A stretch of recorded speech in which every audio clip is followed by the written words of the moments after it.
Another text question says, if all religions claim to be truth, then how can Christianity make that claim and think that it is correct?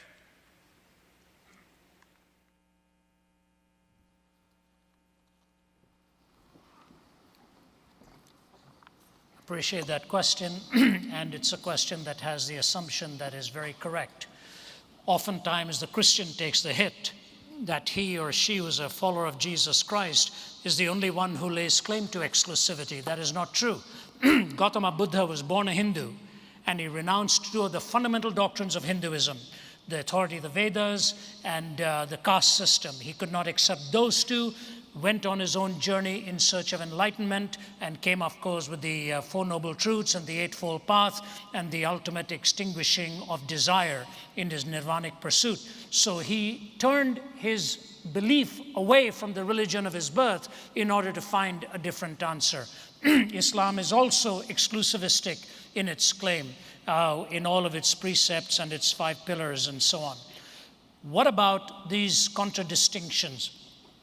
The first thing we need to know is there are distinctions, there are fundamental differences. At best, there are superficial similarities. I often hear the question posed wrongly. They'll say, aren't all religions fundamentally the same and superficially different? No, they are fundamentally different, and at best they are superficially similar. What are the fundamental claims, for example? In Buddhism, the goal is to extinguish hunger, extinguish desire.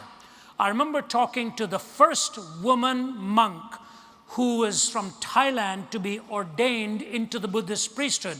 But Thai Buddhists do not ordain women, so she went to Sri Lanka to be ordained, and she has a PhD in philosophy from McMaster University in Hamilton, Ontario, and Waterloo, I guess, Ontario, McMaster University there. Got her PhD in philosophy, and she gave me the first interview. We chatted for well over an hour, one-on-one, and I sort of angled into some questions because I didn't want to be too discourteous. And one of the things I said to her is, I hear you're married. And she said, yes. I said, you have children? She said, yes. I said, but you're living in a temple by yourself? She said, yes. I said, do you not see your children? She started crying. She said, I have a car. I said, you have a car? She said, yeah. I said, okay. So she drove herself because she can't allow a man to drive her, she said, so she has to drive herself. And she says, every evening at the end of the day, I try and meet up with one of my children. She said, this is the hardest part of my life. I said, so you are on the journey to extinguishing the desire to be with your children. Is that right? Is that a fair assessment? She kept quiet. And then I said this. I said, the Dalai Lama has as his primary pursuit now the freedom of Tibet. She said, that's right. I said, why does he desire that? She looked at me and she said, we try not to get into these philosophical questions. Let's just say that he chooses to. You take a look at other world religions and see where these 4 questions are dealt with: origin, meaning, morality, and destiny. These 4 questions have to be answered in 2 ways. Follow me, please. Every particular answer has to correspond to truth, either through empirical form of measurement or through the logical reasoning process.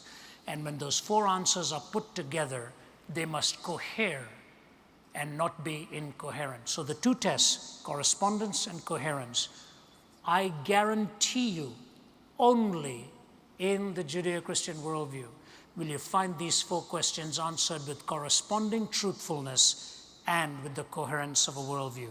Let me take just one example, and I don't say this to slight, but this is a fact, and we have to deal with it. I've been invited in many, many Islamic countries, and I have open forums there, and going to go to one of the toughest Islamic countries within the next few weeks.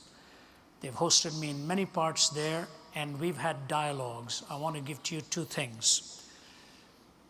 In the Quran, it is the only historically claimed document that denies that Jesus Christ was actually crucified or died on the cross. Denies that. The Greek historians say he died on the cross. Roman historians say that. Pagan historians say that. Jewish historians say that. And Christian historians say that. The Quran is the only one that says it appeared to him that he died, but he didn't actually die on the cross. So historically, it is making an affirmation that is really historically untrue. I got into a discussion with Sheikh Hussein of the leading Shiite cleric in Damascus, Syria, a real gentleman. For over 3 hours, we talked with an interpreter between us and an audience listening in. I was allowed to ask him one question about his faith, and he was allowed to ask me one question about mine. There was nothing, no rancor, no adversarial stance, just a perspective and counter-perspective and back and forth. It's the best way to do it, really. At the end of it, Sheikh Hussein looked at me. He was very respectful through the whole time, always referred to me as Professor Zacharias. And then at the end, he looked at me, leaned over, and he said, "You know, Professor, I think the time has come for us in the Islamic world to stop asking if Jesus Christ died and to start asking why."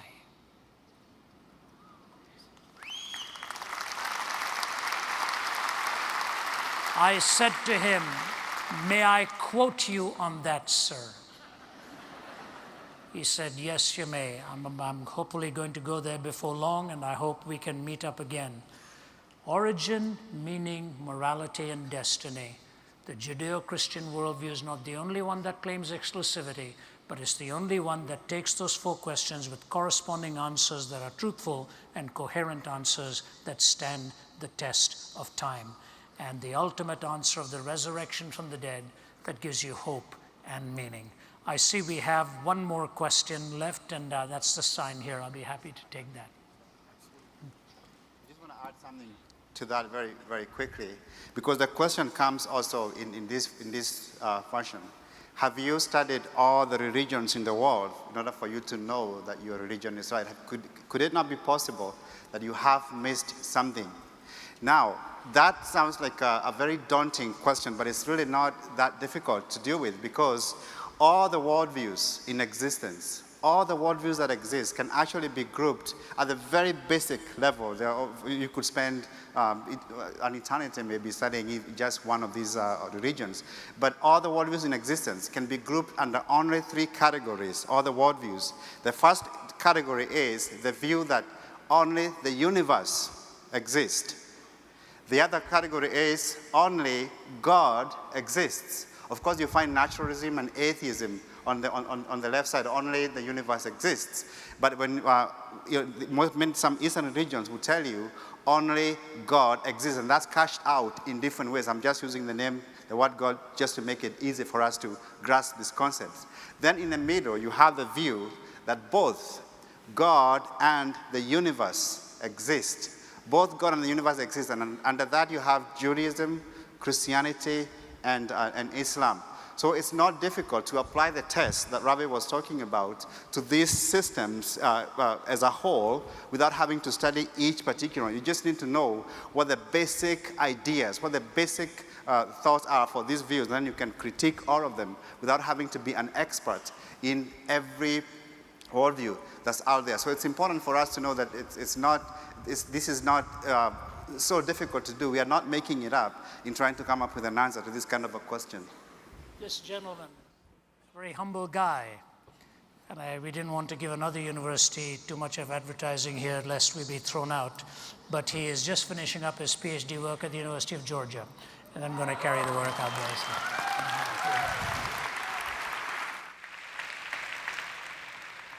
All right, we do have time for one more question. I'm sorry for those of you who have been standing so long in line, but we need to move on. But let me invite you to come to the tables out front afterwards to continue the conversation.